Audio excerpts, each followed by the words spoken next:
हा साबुदाणा घेतलेला आहे, तो मी रात्रीचा 15 मिनिटं भिजायला टाकलेला, त्याच्यातला पाणी काढून टाकलेला आणि तो तसाच भिजत ठेवलेला, असा ठेवून दिलेला. हे बघा सुट्टे सुट्टे आपले साबुदाणे झालेले आहेत. आणि इथे मी शेंगदाण्याचा कूट घेतलेला आहे करून, शेंगदाणा भाजून कूट करून घेतलेला आहे. इथे मीठ घेतलेलं आहे चवीनुसार, इथे जिरा घेतलेला आहे, इथे बटाटा घेतलेला आहे, उकळवून घेतलेला आहे, कच्चा घेतलात तरी तुम्ही चालेल. इथे कढीपत्ता घेतलेला आहे आणि इथे मिरची घेतलेली आहे, इथे हिंग घेतलेला आहे चवीनुसार आणि तूप घेतलेलं आहे. चला तर आपण आता खिचडीला तयार सुरू. इथे कढई ठेवलेली आहे, तर आता आपण तूप टाकणार आहोत. मी 2 चमचे तूप टाकलेलं आहे त्याच्यामध्ये. तुम्हाला तेल पाहिजे तर तेल पण टाकू शकता. तेलाने तुपाने सुट्टी होते खिचडी आणि खायला पण चांगली लागते.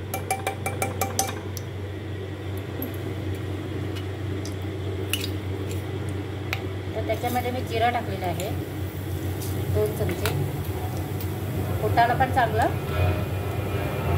आणि कढीपत्ता टाकलेला आहे.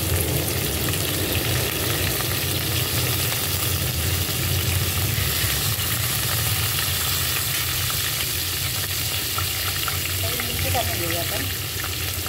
मिरची टाकलेली आहे, मिरचीला थोडं पण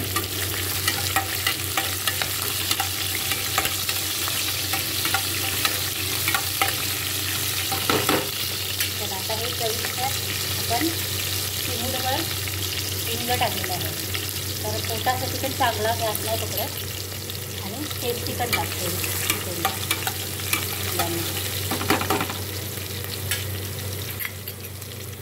बटाटा टाकलेला आहे, त्याच्यामध्ये बटाटा टाकलेला आहे. बटाटा आपण उकळवून घेतलेला आहे, त्याच्यामुळे आपला शिजलेला आहे. त्याला जास्त परतवायचं नाही, 5 मिनिटात.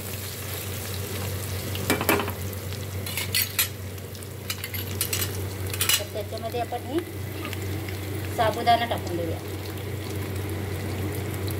साबुदाणा टाकलेला आहे.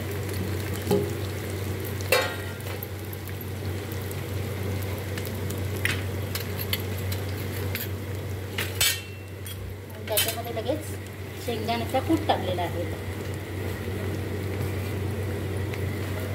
लगेचच आपण चवीनुसार मीठ टाकून घेऊया. कमी जास्त तुम्हाला पाहिजे तर देऊ शकतो. 2 चमचे साखर टाकणार आहे. आता हे हलवून एकदम एकजीव करायचं आहे. हे झालेलं आहे. आता त्याच्यावरती आपण झाकण ठेवणार आहोत. 15 मिनिटं आपण वाट बघणार आहोत. चला आता आपले 15 मिनिटं झालेले आहेत. आता आपले खाण्यासाठी खिचडी तयार आहे. बघा एकदम सुटी सुटी झालेली आहे खिचडी. खाण्यासाठी आता तयार आहे.